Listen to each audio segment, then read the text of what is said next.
배울 것만 배우면 된다. 성공하기 위해 가장 좋은 방법이 있습니다. 바로 성공한 사람을 따라하는 겁니다. 많은 사람들이 모방으로 시작한다고 합니다. 아무것도 모를 때 이보다 더 좋은 건 없습니다. 실제로 그렇게 해서 성공한 사람도 많고요. 이 세상에 정답이 없는 것처럼 위험성도 있습니다. 따라하고 흉내내는 건 좋지만 결과가 늘 똑같지는 않다는 겁니다. 성공한 사람을 따라해도 모두가 성공하지 않는다는 것이 핵심입니다.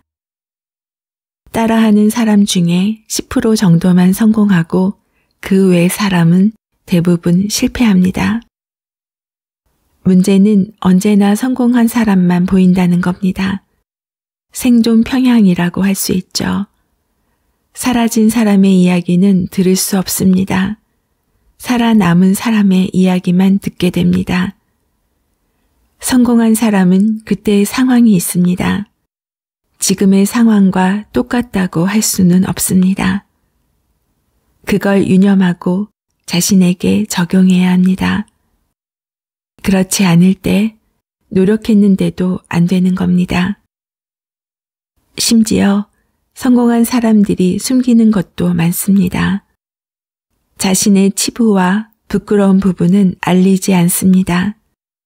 성공한 것은 확실하지만 뭔가 빈 공간이 있습니다. 그 빈 공간이 성공의 핵심인지도 모르죠. 그 빈 공간을 알려주고 싶어 하지 않지만 그걸 알아야 확실한 성공의 비결을 알 수 있기도 합니다. 전부 믿지는 마세요. 그도 사람이고 나도 사람입니다. 자신이 성공한 비결을 알리는 이유는 이제 그 방법이 더는 통하지 않기 때문일 수도 있습니다. 정말로 성공한 방법이라면 최대한 늦게 알리려고 하겠죠. 굳이 왜 이야기에서 경쟁자를 만들까요?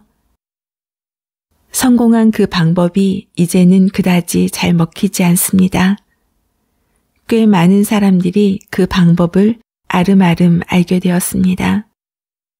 차라리 먼저 사람들에게 알리는 것이 좋습니다. 자신은 선한 사람이 될 수 있으니 말이죠. 중요한 것은 맥락입니다. 누구를 보든지 그 사람의 맥락을 봐야 합니다. 상대방의 의도를 정확히 파악해야 합니다. 그의 방법만 취하는 것이 좋습니다. 그도 나처럼 똑같은 사람입니다. 배워야 할 것만 배우면 됩니다. 굳이 그를 존경한다면서 쫓아다닐 필요는 없습니다. 괜히 그 사람도 헛바람이 들어 독약이 될 수도 있어요. 누구나 사람들이 떠받들면 우쭐해집니다.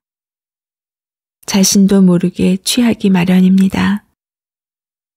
그렇게 자신도 모르는 사이에 변하게 됩니다. 서로 취할 것만 취하고 동등하게 지내는 게 맞습니다.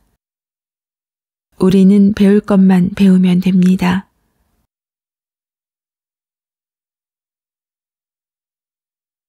천천히, 꾸준히, 즐겁게 걸어요. 까마득한 언덕이 보입니다. 굳이 거기로 걸어가야 할 필요는 없습니다. 다른 길로 가면 되니 말이죠. 꼭 거기에 가야 할 필요가 있을까요? 안 가도 사는 데 지장 없습니다. 문제는 언제까지 피할 것인가입니다. 언덕에 가기 싫으면 다른 곳으로 가도 됩니다. 하지만 가려고 하는 곳이 결국에는 다시 언덕이죠. 그저 잠시 피하는 것일 뿐이죠. 때가 되면 싫어도 그 언덕을 올라가야만 합니다. 오르막은 힘들지만 도전의식을 심어줍니다. 올라가며 점점 성취감을 안겨줍니다. 남들보다 더 위에 있다는 묘한 쾌감은 위험할지라도 없어서는 안 될 감정이기도 하고요. 그런 성취감이 저 위를 향해 가는 원동력입니다. 오르막만 보며 걷는 분들도 참 많습니다.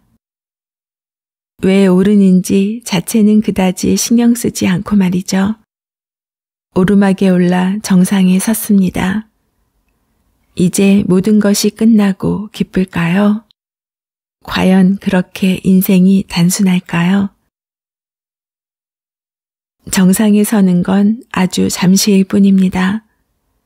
산을 자주 오르는 사람은 전력투구로 등반하지 않고 여유롭게 주변 경관을 살피며 올라갑니다. 때로는 정상까지 가지 않더라도 함께 가는 사람들과 중턱에 머물며 도란도란 이야기를 나누면서 즐겁게 시간을 보내는 걸로 족합니다. 누구나 정상에 오르기 위해 노력합니다. 오르막을 오를 수밖에 없는 상황도 있고요. 피하기보다는 즐겁게 웃으면서 걷는 게 좋습니다. 이왕이면 앞만 보지 말고 주변도 살피면서 가면 어떨까 합니다. 어차피 걷다 보면 정상에 도착합니다. 조금 늦게 도착하면 안 되나요? 정상에 도착만 하면 되지 않을까요? 정상에 오르면 남은 것은 내려오는 겁니다. 싫어도 내려와야 하는 것이 우리 인생이죠. 차라리 정상에 가지 않는 것이 더 즐거울 수 있습니다. 최대한 천천히 오르막을 향해 가는 거죠. 그만큼 인생이 더 즐거울지도 모릅니다. 정상에 올라 허탈하고 허무하고 이제는 무엇을 해야 할지 막막하고 안절부절 못할 바에는 그게 더 좋지 않을까요? 정상에 어떤 방법과 속도로 올라갔느냐에 따라 내려갈 때도 그 속도로 내려갑니다. 차로 빠르게 갔다면 내려올 때도 순식간에 내려와야겠죠. 힘들게 걸어 올라갔다면 어쩔 수 없이 걸어 내려와야 합니다. 어떤 방법을 택할지는 각자의 몫이겠죠. 저는 걸어 올라가는 걸 택했습니다. 천천히 정상에 가는 걸로 말이죠. 사실 좀 외롭기도 합니다. 나보다 저만큼 앞서간 분들을 보며 부럽기도 하고요. 가끔 나보다 앞서갔던 사람이 어느 순간 제 옆에 있기도 하더군요. 오늘도 천천히 느리지만 오르막을 향해 걷습니다. 비가 올 때도 있고 눈이 올 때도 있고 해가 쨍쨍할 때도 있고 바람이 불 때도 있습니다. 어차피 정상에 올라가는 건 확실합니다. 시기의 문제일 뿐 분명히 정상에 간다고 봅니다. 어제도 오늘도 내일도 노력하고 있으니 말이죠. 가는 길에 만나는 분들이 모두 소중하기도 하고요. 오늘도 만나서 함께 걸은 분이 있나요? 그렇다면 함께 즐겁게 걸어요. 지금 들으신 내용은 천천히 가도 괜찮아에서 3부 오르막길을 가는 동안에서 일부를 소개해드렸습니다. 정상에 올라가는 것을 산에 올라가는 것에 비유했어요.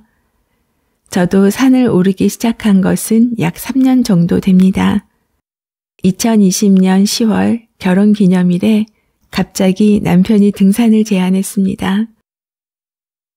당시 강원도에 일이 있어서 가는 길, 설악산 대청봉을 등반하자고요. 솔직히 마음에 들지 않았어요.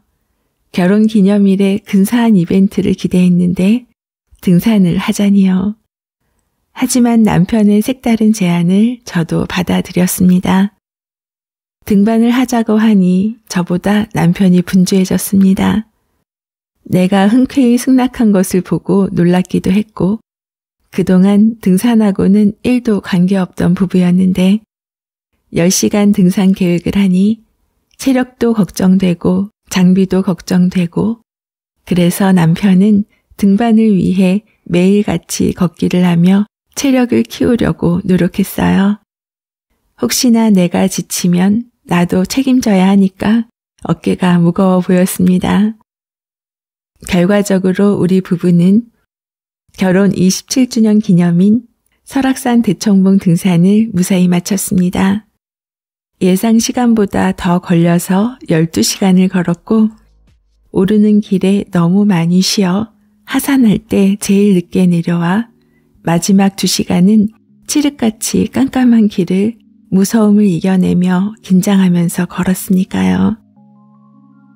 고생은 많았지만 그 후 등산의 매력에 빠져서 결혼 기념일에는 높은 산을 오르고 있습니다. 2021년에는 한라산 백록담에 다녀왔습니다. 또 비바람이 심한 악천후의 변수를 만났고요. 2022년에는 이번 주 8시간 등반으로 다시 갑니다. 이제는 어떤 날씨와 상황이 닥쳐도 실행합니다. 그 맛을 알았거든요. 등산하면서 인생을 배웁니다. 정상으로 가는 길은 항상 힘들고 어렵고 지루함을 알지요. 결과적으로 정상에 서게 됩니다. 성공하기 위해 10년이라는 기간, 충분히 가능하다고 생각합니다. 성공하기 위한 10년 루틴 함께 시작해봐요. 작가와의 만남, 그리고 다양한 이야기를 전하는 미소영입니다. 오늘도 24시간 행복하세요.